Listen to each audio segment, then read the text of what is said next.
Tonight, reaction from the victim of a convicted serial rapist who's suing the federal government. That story and... These units that you see here will probably be for seniors. So if seniors are moving out of the home they're currently in, that home will become available for whether it's a rental or to be redeveloped in some way. Provincial and federal governments put millions into building more affordable homes in Newfoundland and Labrador. It's hard, but I'm happy like my son is in a safety place here. And I worry only about my parents and my sisters in Ukraine. It's been 3 years since Russia's full-scale invasion of Ukraine. Newcomers in this province reflect on the time that's passed and what might be ahead. I'm hoping that it's going to come around and that Epicure is going to be back and booming in no time. You join my team and I'm going to help you become successful and make commissions yourself. Working with multi-level marketing companies can be risky business. Two people share their experiences as one Canadian company goes bankrupt. This is CBC Here and Now.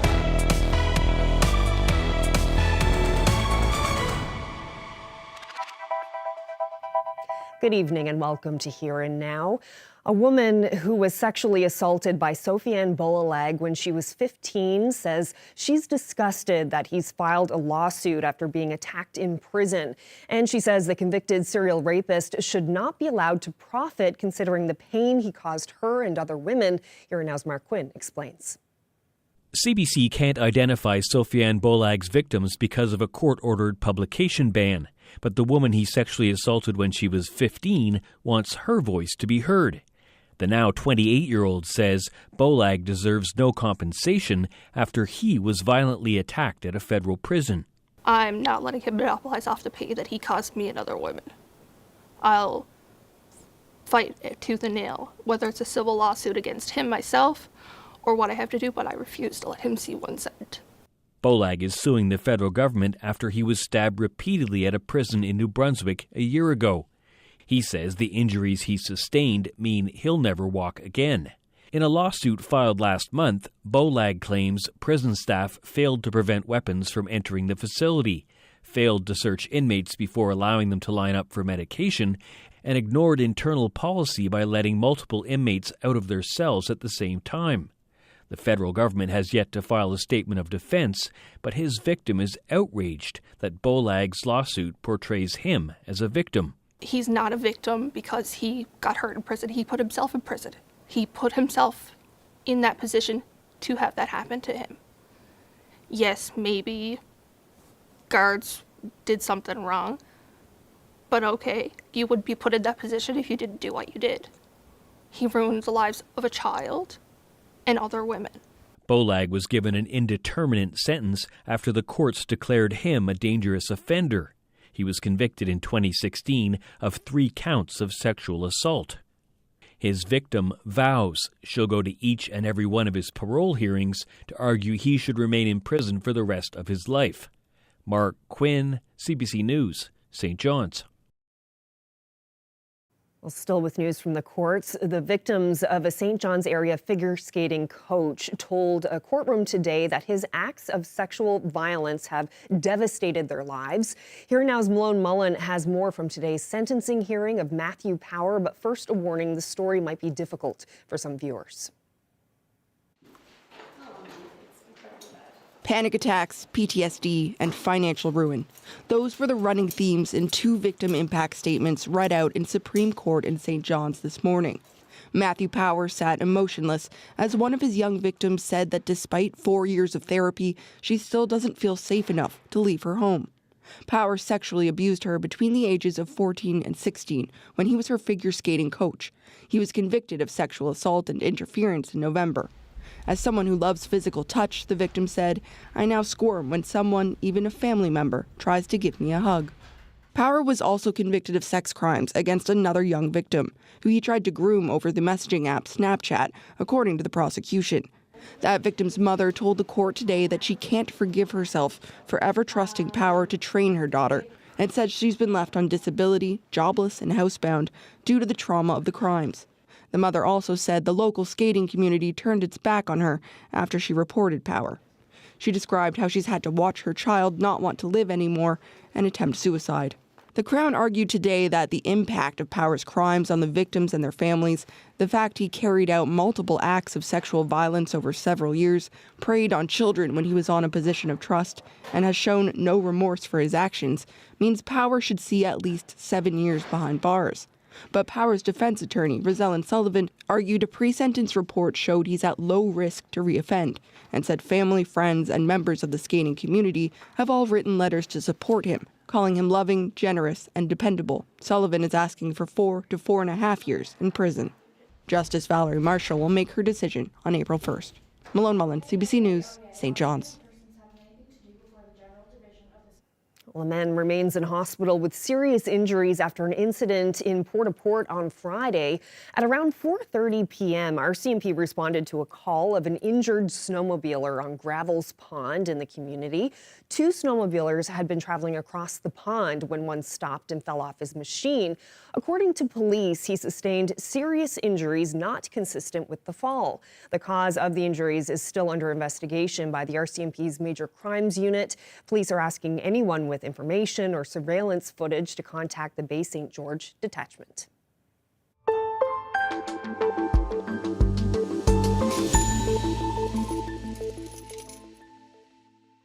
Well, the federal government is topping up provincial funding for some new affordable homes in the province. Tens of millions will be spent to build nearly 300 new homes. The announcement took place in Clark's Beach, and the CBC's Abby Cole was there. Access to housing is a problem in the province. In St. John's, emergency shelters are saying they are full. Now, the government's putting funding towards building units like these to hopefully address the problem. The federal and provincial governments are both putting money toward more homes. $44 million in combined funds will go towards 26 new projects. That will build more than 280 units. 26 million in federal investments for 26 projects. All these projects are providing deeply affordable homes for people whose need is greatest and are filling a gap to the market that's been growing for decades. And they all share one thing in common: they will be home. These houses in Clark's Beach are an example of the kind of units this funding will build. They were built with money from the province's Affordable Housing Fund. There's 6 of them, all made to be accessible for the people who will live in them. These units that you see here will probably be for seniors. So if seniors are moving out of the home they're currently in, that home will become available for whether it's a rental or to be redeveloped in some way to accommodate cheaper apartments for people who are currently now living on the street.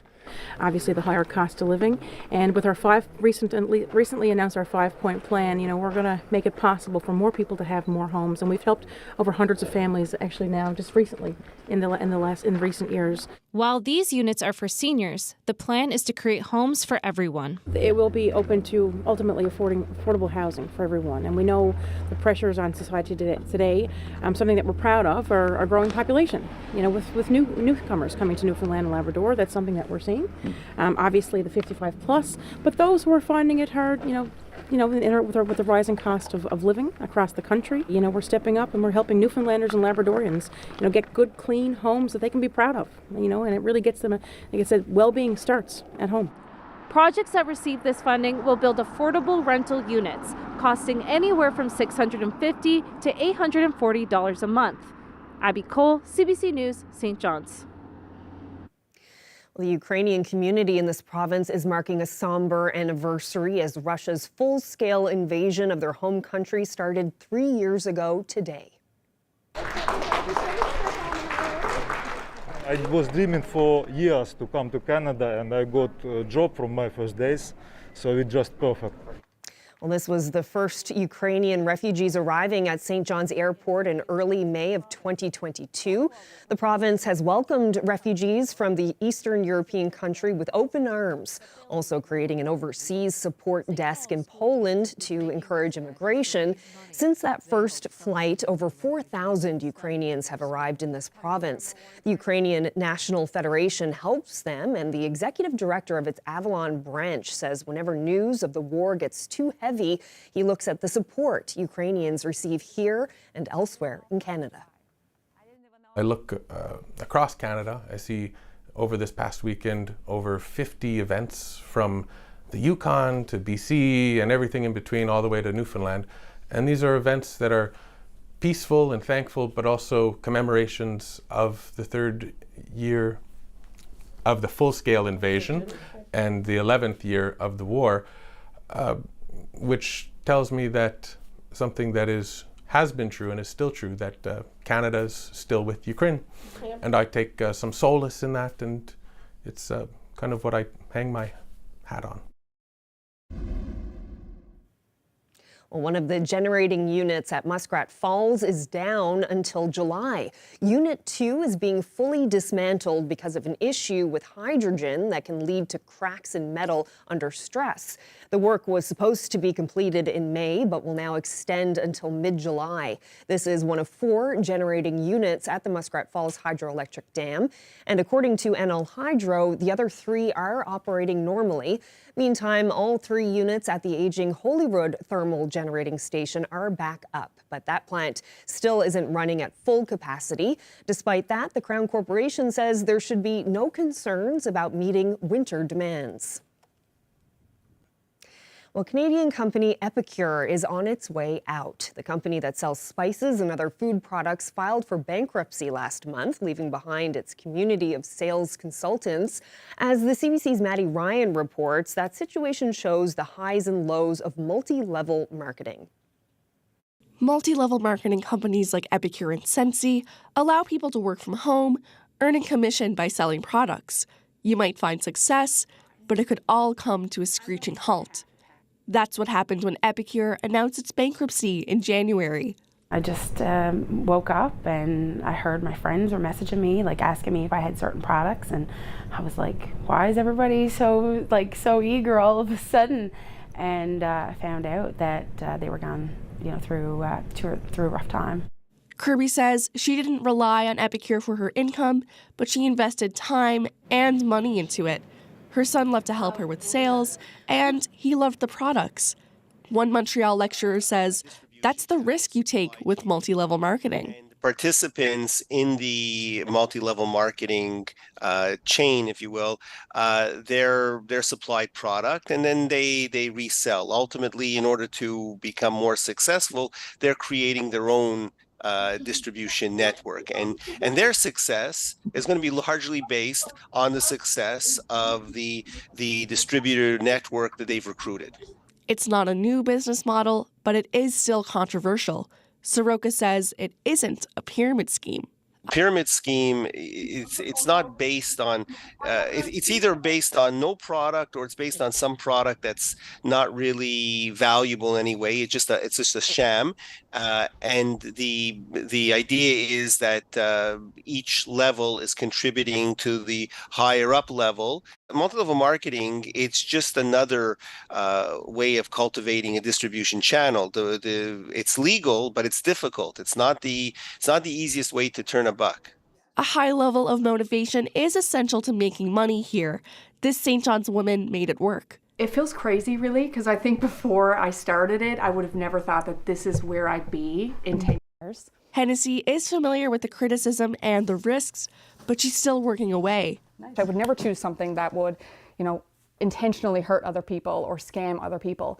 But in time, I learned that it's just the mindset of people. It's not just, I encourage you to join my team and then I leave you alone. It's, you join my team and I'm going to help you become successful and make commissions yourself. With almost 10 years in the game, selling Sensi is now Hennessy's main source of income. Maddie Ryan, CBC News, St. John's. A lot of it's in the States, and they do some stuff. We've been seeing generally quiet weather for most of us this afternoon. A few patches of some snow, but definitely much colder air. Again, up across parts of Labrador, much milder air to the south. That is going to continue as we head through the next couple of days. In fact, some very mild air expected by midweek and then again towards the end of the week. But for now, we're going to hang out with a few flurries as we head through tonight. Unsettled again tomorrow. A few of us will see some snow and then even potentially some showers. But it is Wednesday where we see significant rain in the east and potential for significant snow in the west. I'll break it all down for you.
The crab fishery in Mary's Harbor, Labrador was thriving 30 years ago.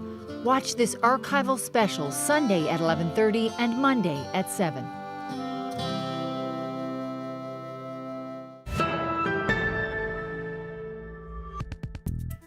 Well, one Liberal MP shed some light on his political future today. Ken MacDonald, Member of Parliament for Avalon, said last year that he wouldn't be running in the next federal election.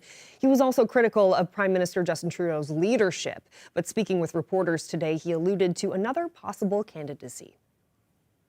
Mr. MacDonald, I want to ask you something on a different note. Election rumors are nonstop, federally and provincially. You've said you've been approached by Premier Furey to run. Have you put any more thought into that? Have you made your decision there? I'll be making my decision pretty quick, I think, in the next couple of weeks. You're here. Are you leaning any way, or is any more details there? I'm leaning at running provincially, and I'll decide that in the coming weeks.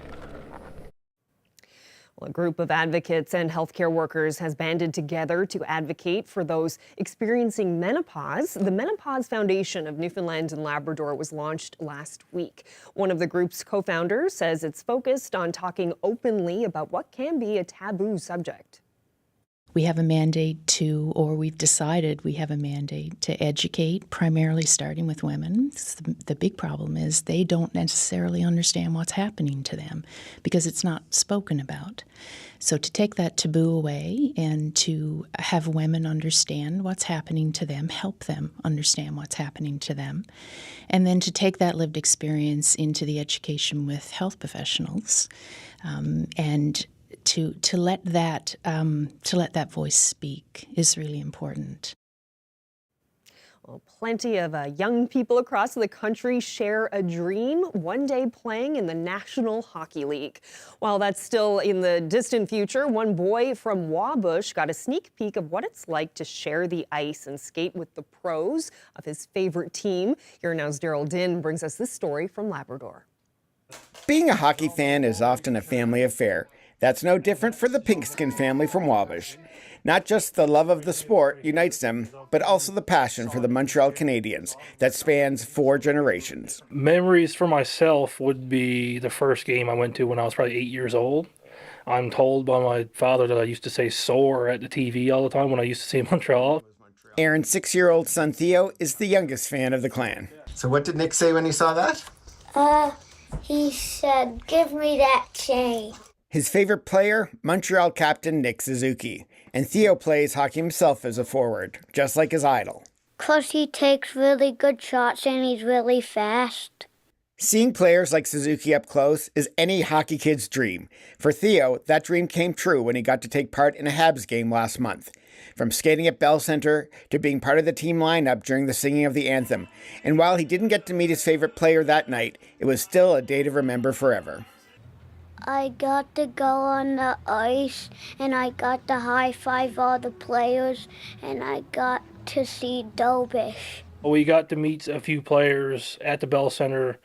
We got taken on a tour of the Bell Centre down the bottom of the dressing room where the referees were, in the wives and family lounge that they use for the team. He had his own Montreal Canadiens full get-up and locker room set up for himself, so that was pretty cool. All of our concessions and stuff like that were covered. It was all part of a prize the family had won at a digital auction for the hockey club's Children's Foundation in December. Despite an almost sold-out stadium with over 20,000 fans watching, Theo says he wasn't one bit nervous, other than his parents. For his dad, it was watching his son live out something he had always wanted. I guess achieving a lifelong dream of mine. I didn't cry, my wife did. But we were very proud of him. I was nervous for him, so I was much more nervous than he was. I did relax a little bit. When he got to go skate around and shoot the puck and everything else, I was also jealous. And while the Habs lost to the Toronto Maple Leafs 3-7 that night, for Theo and his dad, getting to experience their team up close was still a win. Daryl Din, CBC News, Wabush. Well, from one kid's joy to another, Pippy Park in St. John's was busy today with young people enjoying the final day of midwinter break, and the sunny weather made for a great day sliding down the snowy hills.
Really enjoying the sunshine these past couple of days, Ashley, and you can feel that the days are getting longer. Yes, they certainly are. And you feel the warmth of the sun now, too, which is quite nice. But yeah, the days are getting longer and will continue to get longer as we head through the next couple of weeks. Let's take a look at the sunset time. So tonight, the sun set at just after 5:30 today. And then if you take a look 2 weeks from now, the clocks are going forward and the sunset will be close to 7 p.m. and then in 3 weeks we'll be at 7:09. So days, we're almost there. We almost made it to those 7 p.m. sunsets. But for tonight, fairly quiet weather. That's been the story for most of the day today. We even saw a little bit of sunshine.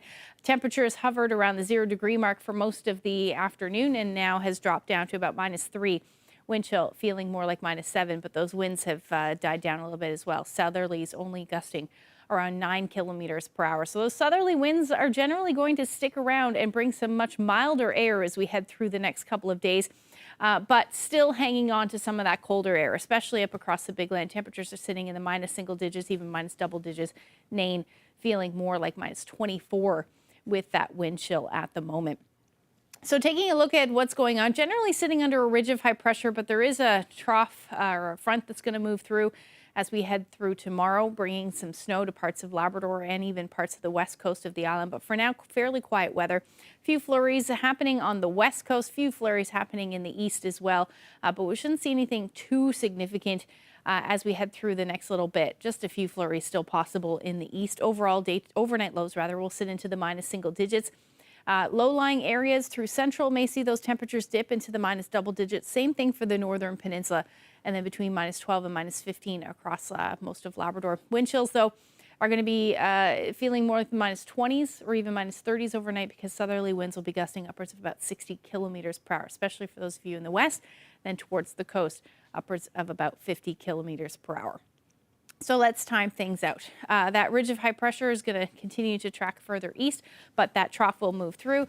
And that will bring some snow potentially, especially as we head towards the early morning hours for the west coast.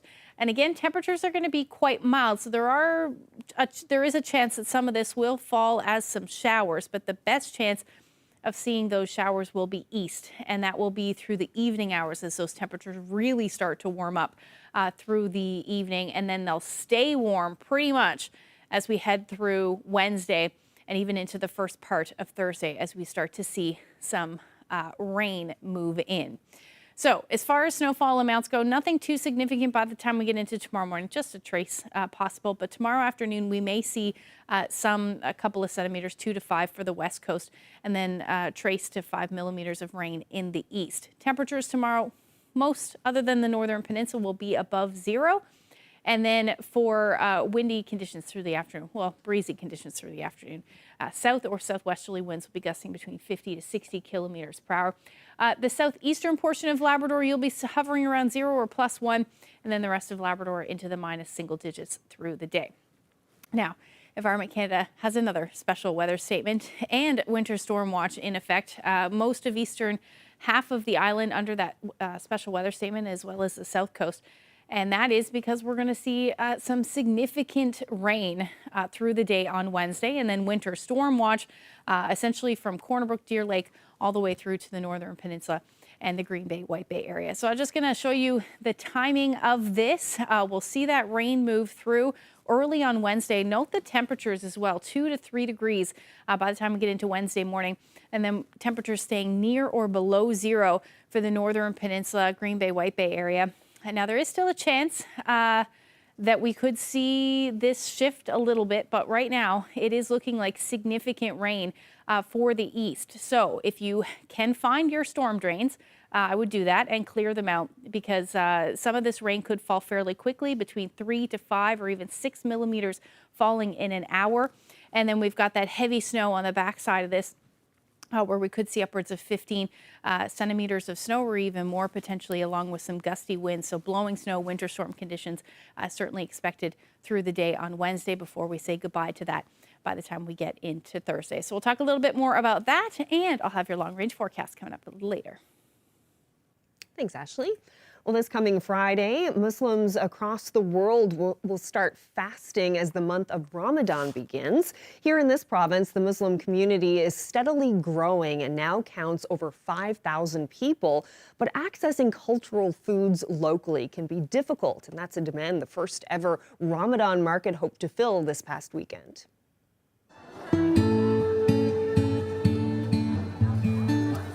We're here at Newfoundland's first ever Ramadan market.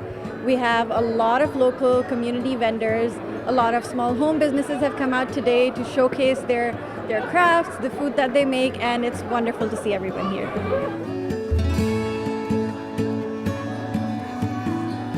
Ramadan is my favorite time of year, and there are just little things that make Ramadan special. And I find that accessibility is an issue, especially here. So I don't find those little things. Like my oldest daughter would always break her fast with samosas. And sometimes we would go to the stores and they're out of samosas. And so I'm like, okay, I know these businesses are out there. We just need to find them. So why don't we just bring everyone under the same roof? What do you love about Ramadan? Really the food and spending time with my family and all of that good stuff. What's your favorite food to break the fast with? To fast, probably couscous and like puff puff and butter chicken. What's your favorite thing to break the fast with? Dates and milk together. And I don't know if people do this, it might sound weird for others, but I got like a cup of milk and then like dates in it, it's so good. I'm doing that for sure.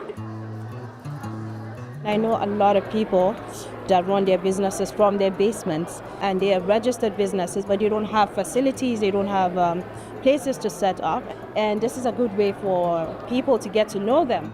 And what's amazing about this event is it's all free. No one was paid, no one got charged. All the volunteers put in hours and hours of work, and we have been planning this for just a month, so you can imagine the amount of work everyone had to take on.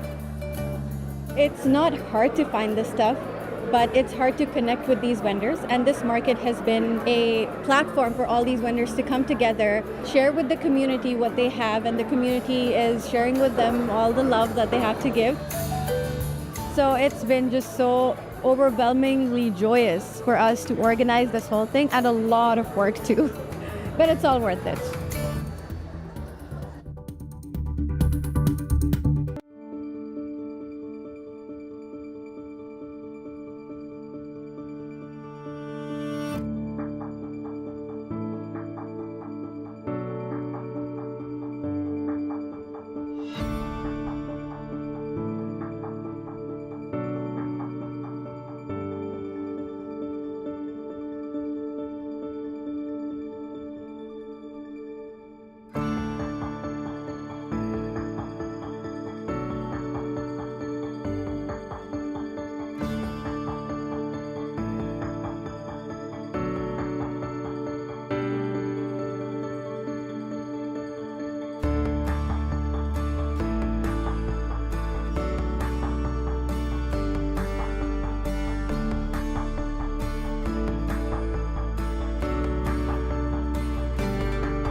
So here's what we've gathered from talking to local residents.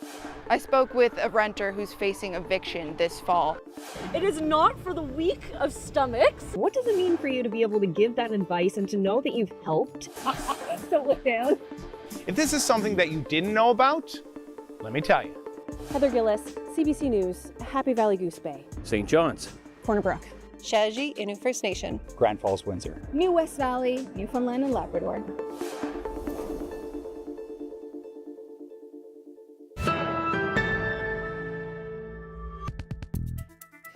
As we heard earlier, today marks the 3rd anniversary of Russia's full-scale invasion of Ukraine. Over 4,000 Ukrainians have arrived in this province since the start of the war. They're working, expanding their families, and making lives for themselves. Well, today we spoke with the organizers of the local chapter of the Ukrainian National Federation to reflect on the past 3 years. I lost a lot of friends in the war. It's hard. But I'm happy, like my son is in a safety place here. And I worry only about my parents and my sisters in Ukraine. They're still there? Yeah. Do you hear from them very often? Yeah, every day. Okay. What do they tell you? He's in a more safety place in Ukraine, like part of Ukraine. But he's always waiting for something, yeah? What can happen in the night or in the day. You don't know what happened tomorrow. I think it's not very healthy to think every day, last 3 years, about future, about tomorrow. And Bruce, you've been, helping a lot of the Ukrainians who are, settling here. How are the Ukrainians here, I guess, in general doing from what you've seen and heard from them? Well, I know in general, and there's a couple of different levels, but on the primary practical level, they're doing very well. They've got, so far, since they began coming in 2022, there's an over 80% retention rate of Ukrainians who've come to Newfoundland and Labrador, which is it's almost unheard of related to immigrants coming to Newfoundland and Labrador. And so they're finding their place in the community, they're adding to the community, they're finding their jobs and their places to stay, their kids are going to school, and they're being able to live a safe life. And then, but there's two minds, and they're harder really, from what I can tell, in two places. And so there's also the undercurrent of anxiety and tragedy that's taking place that they have to deal with every day, and that they hold on to even as they're smiling, going through, saying hello to their friends or their teachers, So it's a mixed bag. Mm-hmm. What do you think is behind that retention rate? Why do you think that they're choosing to stay here? Oh, that's a good question, and it's up for debate as to what the answer would be. I think that Newfoundland has a lot to offer. So it's not just people settling in St. John's, they're settling in rural parts, they're settling out in Corner Brook, there's people in Labrador, and so you can have these places where there's either towns or cities, and the community in Newfoundland is very engaged and welcoming of Ukrainians, and Ukrainians are very interested in Newfoundland culture, and there's actually some very interesting overlaps that allow for easy conversation to take place related to their cultural activities, like for mummering. There's something similar to mummering in Ukraine called vertep. So there's also this interesting idea that across Canada, there's existing diasporas who've been there for over 100 years in some cases, and they're very well established, and that can be a positive for retention in some cases, but it can also be something where people are feeling displaced within their own diaspora if they don't fully fit within the, let's say, traditional mores that have been held on to for so long from people who have, maybe their ancestors came from Ukraine and they're holding on to a very traditional piece. Whereas here, there was really no existing organized diaspora, and so the people who are coming are actually creating it. Yeah. And so it's within this threading of, here's the Ukrainian Canadian version of Ukrainian culture, here's Newfoundland culture, and here's the modern Ukrainian culture. And it's makes for some exciting activities, exciting cultural experiences, and I think people feel engaged. How is your son here? Good. He speaks English very well. He don't have a problem with friends in the school. We have problems with his Ukrainian because he started to forget. And is the reason why we have a Saturday Ukrainian school for these children. Yeah, because it looks like all day he's in the school, after school, and have a time only 2 hours at home to speak with us Ukrainian. And he need more. Yeah, but he always asks about how. Do you see yourself making a life here in St. John's? Yeah, in paradise. In paradise? Tell me about the event that's happening tonight. Sure. So it's an event commemorating the third year of the full-scale invasion of Russia's war on Ukraine, and 11 years of the full war since they began.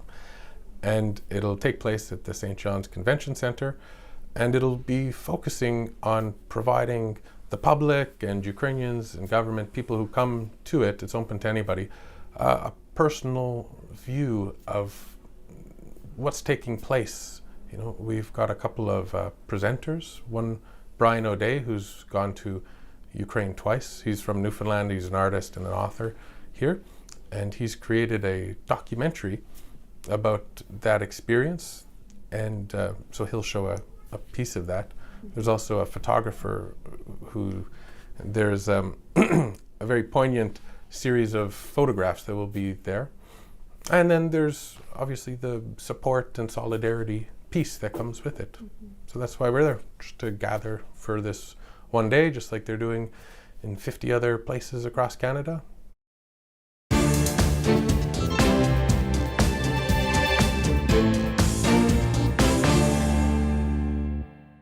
Well, Prime Minister Justin Trudeau is one of several world leaders in Ukraine, marking the third anniversary of the Russian invasion. He pledged new aid and more military equipment for the country. Everything is on the table because we need to make sure that might no longer makes right in this world. Trudeau also led a virtual meeting of G7 leaders from Kyiv to discuss ongoing support. Several European countries have promised further assistance. Ukraine President Volodymyr Zelensky repeated that his country has to be at the table for any peace deal. The U.S. and Russia have been in peace negotiations, but Ukraine has been excluded from those talks. U.S. President Donald Trump says he plans to go ahead with a 25% tariff on most Canadian goods next week. Trump threatened to levy a tariff on Canadian goods earlier this month, but ultimately pulled back after Prime Minister Justin Trudeau agreed to deploy more resources at the border. Trump told reporters today at the White House that the tariffs are back on and referenced the Canada-U.S. trade deficit. The tariffs are going forward on time, on schedule. This is an abuse that took place for many, many years.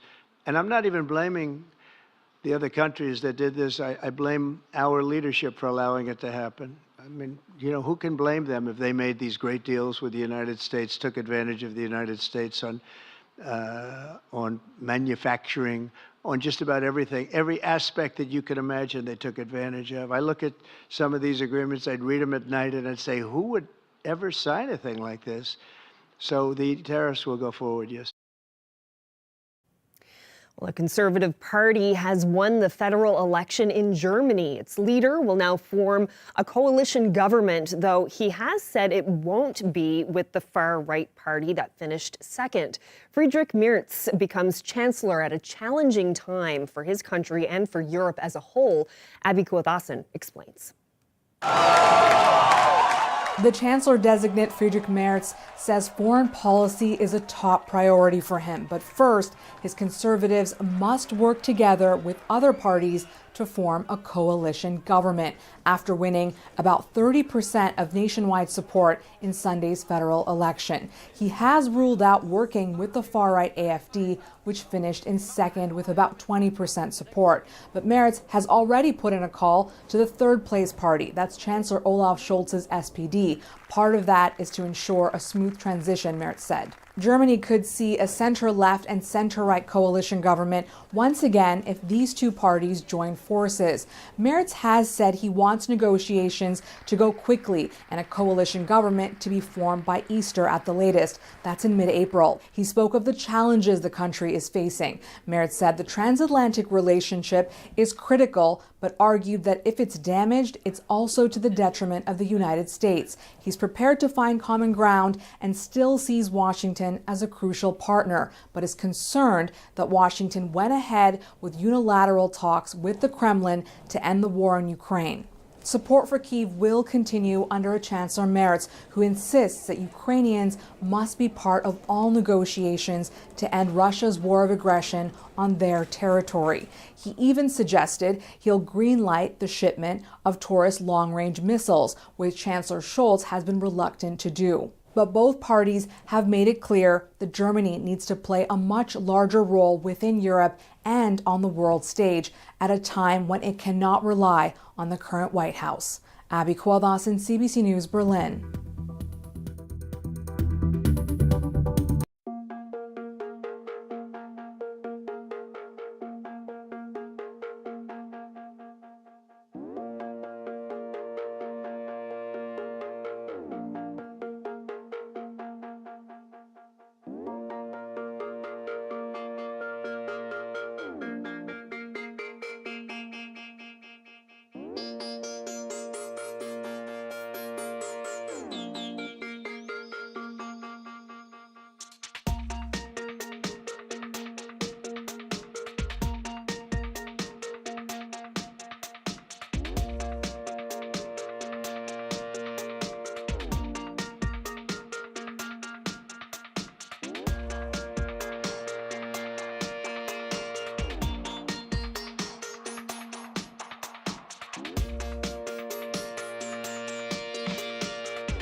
Trucks.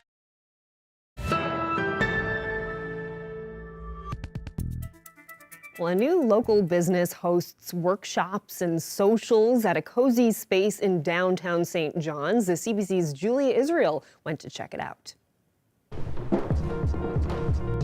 So Chic Celebrations, we're a local event planning and decorating service based in St. John's. We started with our luxury picnics during the summer of 2024, and here we are in our new downtown location. I also am newly the in-house decorator for the Well Room.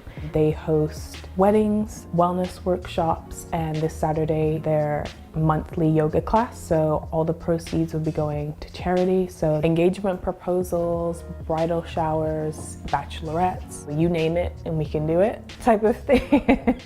Next Thursday, we're having an open house for our Chic Socials. Chic Socials came about when I was new to town and found myself kind of looking for those adult friends.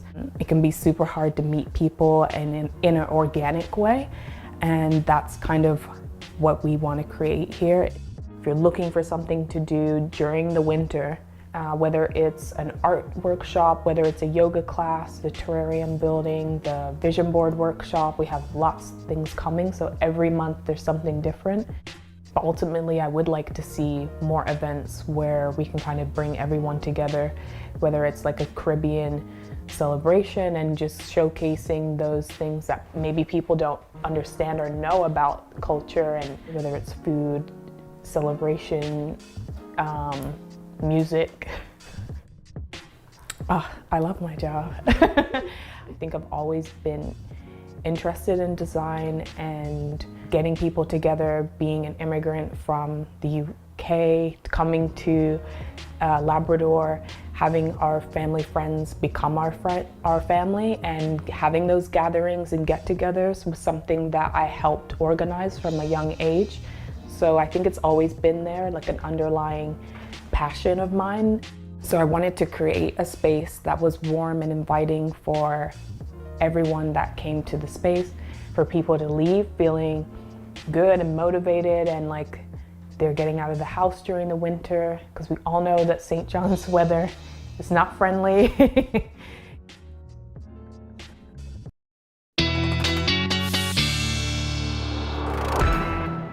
All right, time for a look at the long-range forecast, and that means we can hear more about what's coming on Wednesday. That's right, yeah. It's a lot for the island. We've got a couple of weather systems that are going to move in as we head through the weekend, and a roller coaster in temperatures. Let's take a look at what's going on. So your Tuesday evening, it's going to be quiet, but as we head into Wednesday morning, we're going to start to see some rain in the east and some snow for the northern peninsula, Green Bay, White Bay area as well. Now again, there's a little bit of discrepancy on where this area of low pressure is going to track. So we may see some rain in the mix through parts of the west coast, as this model is saying, but pretty much you can expect for the eastern half of the island at this point, expect rain, which will be heavy at times right through the afternoon, along with temperatures well above zero. And there's quite a bit of snow down in the east. So again, if you can find your storm drains, you've got a couple of days to clear those so that the rain and the melt will have somewhere to go, because when we see rain this heavy, definitely going to see some pooling of water on the roads, which may lead to some flooding. So we're certainly going to have to keep an eye on that. And again, northern peninsula, parts of the west coast, we will see some colder air on the backside of this. So we will continue to see the snow and blowing snow through the afternoon. But look, into the evening, we're looking at that heavy rainfall continuing for most of eastern Newfoundland. So temperatures will be between 4, 6, maybe even 7 or even 8 degrees for the east, and temperatures cooler than that still, especially into the evening hours again. Looking at the potential for some snow and blowing snow for the northern peninsula. Southeastern Labrador, you may get into this as well, depending on the track of the system. But otherwise, temperatures will be into the minus double digits with some sunshine for the rest of the big land. So once that area of low pressure moves off, Thursday is going to cool down. So whatever pooling of water there is will freeze, it looks like at this point. And then we watch as our next system moves in for Friday. Temperatures on Thursday will sit into the minus single digits right across the board. A little cooler for the northern peninsula, Labrador between minus 11 and minus 17 as your daytime highs. So another warm up coming on Friday. Temperatures will be back up above zero, about 7 degrees with more rain on the way. And then dropping again on Saturday, back down below zero to about -3. Now, Central, you're going to see that roller coaster as well as the West Coast. Dramatically dropping, though, Friday night down to the minus double digits. And then for Labrador, you're looking at your temperatures. They're going to stay in the minus teens with some snow by the time we get into Friday. For Western Labrador, not so much. You're just looking at the potential for some flurries and temperatures dipping into the minus 20s and minus 30s overnight Thursday, Friday, and Saturday.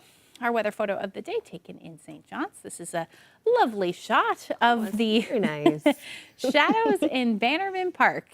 David captured that great shot. It's nice to see the sun. It is so nice. For sure.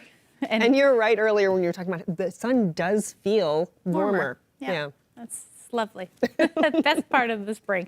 Well, we're getting there. But if you have any weather photos that you'd like to share with us, we'd love to see them. And you can do that by sending them to my Facebook page or emailing them to nlphotos@cbc.ca. And you weren't kidding about the roller coaster. That is dramatic. Yeah, up, down, up, down. It's going to get slippery. Yeah, I feel like I need to get out my spikes that I use for walks in the woods You are just to definitely like gonna need go that. to the car. Because it sounds like it's going to be really slippery, really icy. It certainly will. Yeah, any untreated surfaces will definitely be very, very icy. Yeah, not going to be careful great. out there. Yeah. Careful out there for sure. All right, fun times, fun times. That's it for us. Thank you so much for spending part of your evening with us. Good night.